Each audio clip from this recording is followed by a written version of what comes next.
வணக்கம். இன்னைக்கு வாங்க சாப்பிடலாம் அப்படின்ற நிகழ்ச்சியில் இன்னைக்கு பெங்களூர் கத்திரிக்காய் கூட்டு பார்க்க போகிறாங்க. அதற்கு பெங்களூர் கத்திரிக்காய் இருக்கு இல்லையா, ஸ்கொயர் நறுக்கிட்டு நல்லா வாஷ் பண்ணிவிட்டு வேர்க்கடலையும் கடலைப்பருப்பும் போட்டுட்டு நம்ம கொதிக்க வைக்க போகிறோம். கொதிக்க வச்சுட்டு நம்ம அரைச்சி விட போகிறோம். அருமையாக இருக்குங்க பெங்களூர் கத்திரிக்காய் கூட்டு.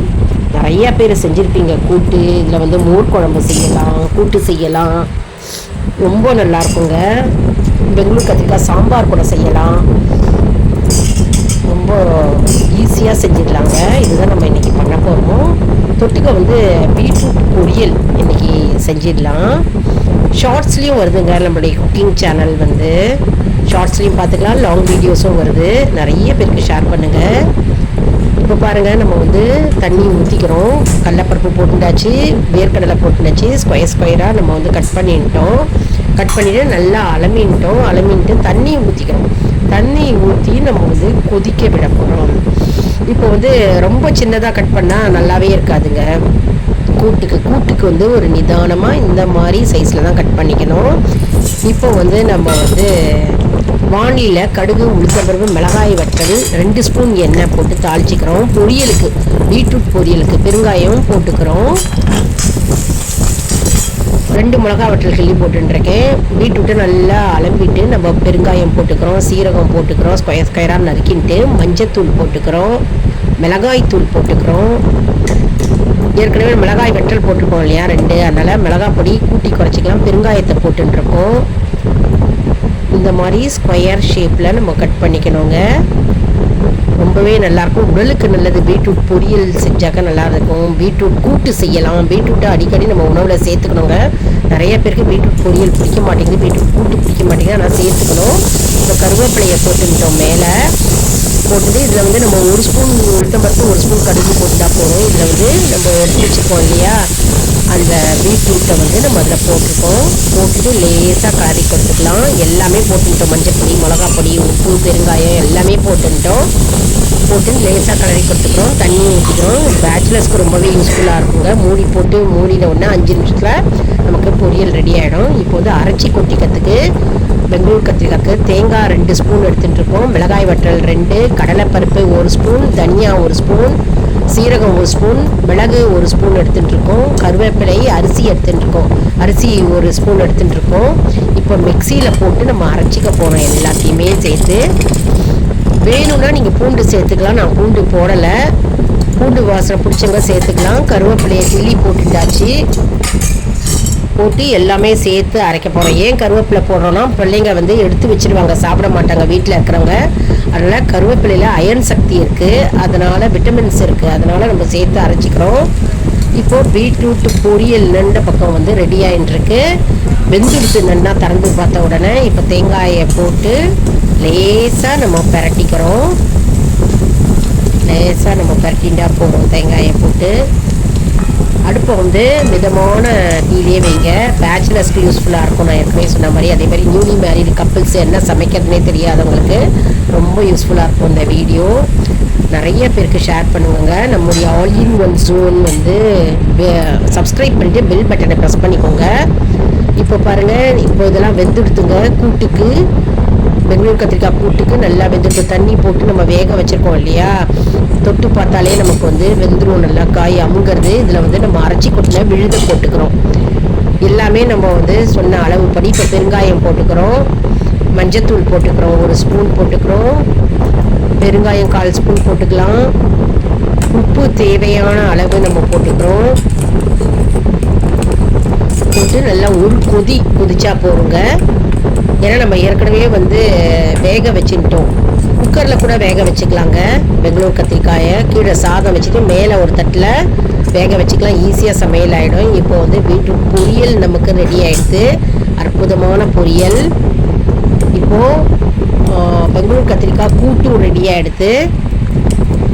நல்லா கலரி கொடுத்துட்டோம். இதில் நம்ம தாளித்து கொட்டிக்கிறோம். கடுகு, உளுத்தம்பருப்பு 1 ஸ்பூன், கடுகு 1 ஸ்பூன், சீரகம் 1 ஸ்பூன், மிளகாய் வற்றல் 2 கிள்ளி போட்டுக்கிறோம். எண்ணெய் 2 ஸ்பூன், பெருங்காயம் போட்டு தாளித்து நம்ம அதில் கொட்ட போகிறோம். கருவேப்பிலையை கிள்ளி போட்டுக்கிறோம்.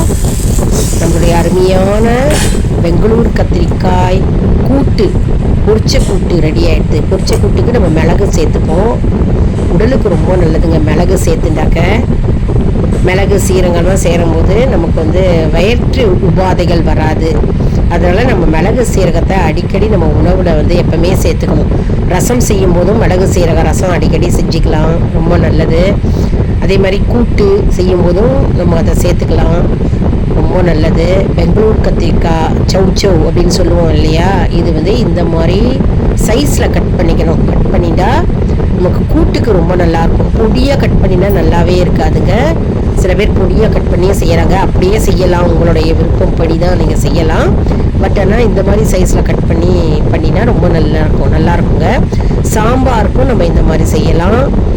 பொரியலுக்கு வந்து செய்யும்போது கொஞ்சம் பொடியாக நம்ம நறுக்கணும். பெங்களூர் கத்திரிக்காய் பொரியல் செய்வோம் இல்லையா, அதுக்கு வந்து கொஞ்சம் பொடியாக நறுக்கணும், நல்லாயிருக்கும். செஞ்சு பாருங்கள் எல்லாருமே. அதாவது சமையல் அப்படின்றது ஒரு கலைங்க. நம்ம வந்து சும்மா அப்படியே சமைச்சிட்டு மடமடன்னு பண்ணிட்டு போகாமல் ஒரு ஆர்வத்துடையும் ஒரு லவ்வோடையும் நம்ம சமைக்கும்போது அதில் வந்து நம்முடைய கை மனமும் சேரும் பொழுது நம்முடைய மனதோட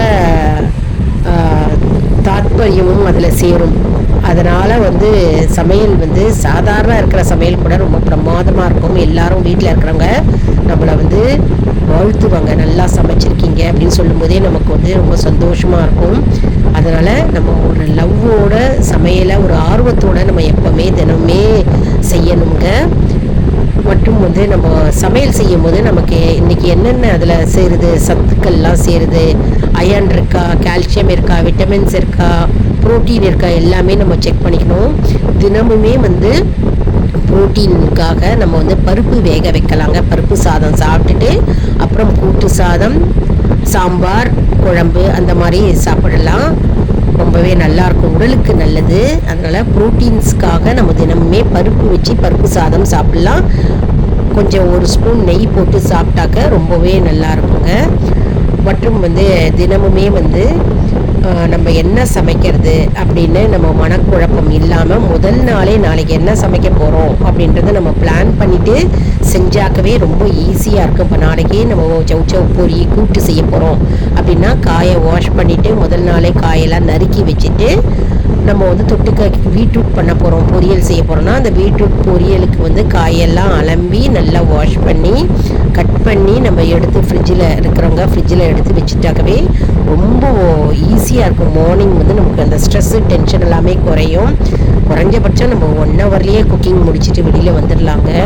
வேலைக்கு போகிறவங்களும் சரி, வீட்டில் இருக்கிறவங்களும் சரி, குக்கிங்கிறது நம்ம வந்து அதற்கு ஏற்ற மாதிரி நம்ம பிளான் பண்ணி முதல் நாளே காயெல்லாம் வாங்கி வச்சுட்டு கட் பண்ணிவிட்டு நம்ம அடுத்த நாள் செஞ்சோம்னா ரொம்பவே வேலை ஈஸியாக இருக்கும். மற்றும் வந்து அன்னைக்கு பொழுது வந்து நமக்கு சுலபமாக ஈஸியாக மற்ற ஒர்க்கில் நம்ம கான்சென்ட்ரேட் பண்ணுறதுக்கு ரொம்பவே ஈஸியாக இருக்குங்க.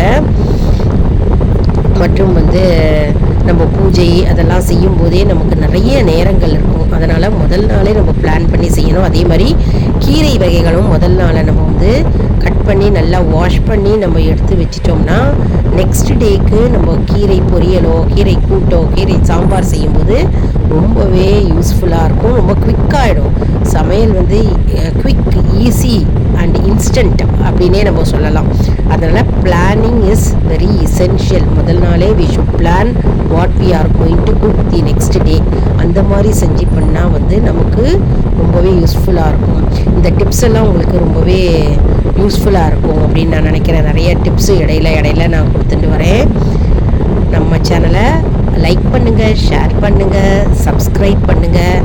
அவசியம் எல்லாருக்கும் வந்து ஷேர் பண்ணுங்கங்க. அதாவது சமையல் என்ன அப்படின்னு தெரியாதவங்க, நிறைய பேச்சுலர்ஸ் வந்து ஹாஸ்டலில் தங்கி படிக்கிறவங்க, வேலைக்கு போகிறவங்க இருப்பாங்க இல்லையா, அவங்களுக்கு வந்து இந்த வீடியோ ரொம்பவே யூஸ்ஃபுல்லாக இருக்கும். அதனால் நிறைய பேருக்கு ஷேர் பண்ணுங்கள். மேலும் ஆல் இன் ஒன் ஸோ நண்பர்களுக்கு ஒரு அன்பான வேண்டுகோள், நம்முடைய கம்யூனிட்டி போஸ்ட்டில் கேள்வி பதில் நேரம் வரும். அந்த கேள்விகளுக்கு பதில் தாங்க. இதன் மூலம் நமக்கு வந்து குக்கிங் வந்து நமக்கு வந்து எந்த அளவு நமக்கு இதில் வந்து நாலேஜ் இருக்குது அப்படின்னு நம்ம தெரிஞ்சுக்கலாம். எல்லா விஷயத்துலையுமே என்ன நாலேஜ் இருக்குதுன்னு நம்ம தெரிஞ்சுக்கலாம் இல்லையா. அதனால் இது சப்ஸ்கிரைப் செய்தவர்களுக்கு மட்டுமே தெரிய வரும். அதனால் நம்முடைய சேனலை மறக்காமல் சப்ஸ்கிரைப் செய்து கொள்ளுங்கள். மற்றும் தினசரி நம்முடைய சேனலில் வீடியோஸ் வந்துட்டே இருக்குங்க. நோட்டிஃபிகேஷன் வருதான்னு பாருங்கள். எப்படி உங்களுக்கு நோட்டிஃபிகேஷன் வரும் அப்படின்னா, நீங்கள் சப்ஸ்கிரைப் பண்ணிவிட்டு பக்கத்தில் பெல் பட்டனை ப்ரெஸ் பண்ணிங்கனாலே போகிறோம். ஆல் அப்படின்ற ஆப்ஷனை ப்ரெஸ் பண்ணிக்கோங்க. அப்போ தாங்க உங்களுக்கு எல்லா நோட்டிஃபிகேஷனும் உங்களுக்கு மிஸ் பண்ணாமல் உடனுக்குடன் உங்களுடைய வீடியோஸ்க்கு வருங்க. அதனால் நோட்டிஃபிகேஷன் வருதா அப்படின்றதையும் நீங்கள் சொல்லுங்கள். அடுத்த வீடியோவில் வேறு ஒரு தலைப்புடன் உங்களை சந்திக்கிறேன். நன்றி.